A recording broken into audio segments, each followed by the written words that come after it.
I hereby come out firmly in support of insurance fraud and identity deception. I'm glad the Chief Justice isn't here for this, but let me explain. Elwood, Indiana Superintendent Casey Smitherman thought she was just doing her job when she visited the home of a low-income student who missed school earlier this month.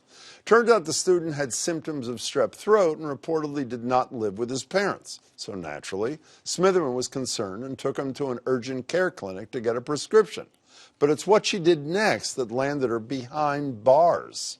Said he was my son so that he could get treatment, and we were able to get him the treatment, and 2 days later he was able to return to school.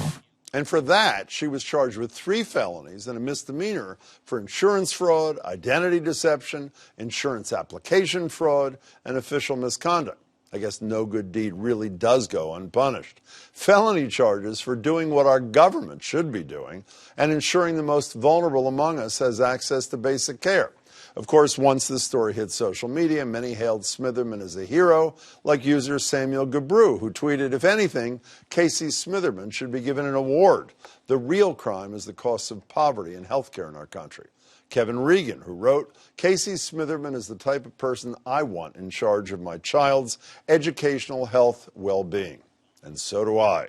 According to a state agency, more than 75% of the almost 1,600 students in Smitherman's district are eligible for free or reduced lunch, a telltale sign of poverty.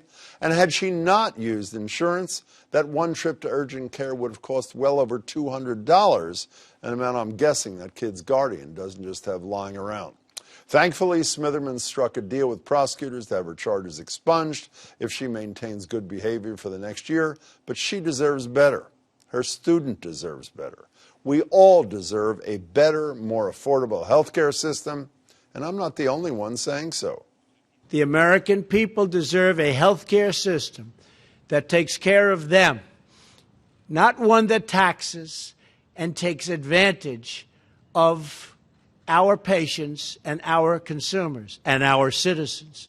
Exactly. But if that's how the president really feels, it might be worth actually doing something about it.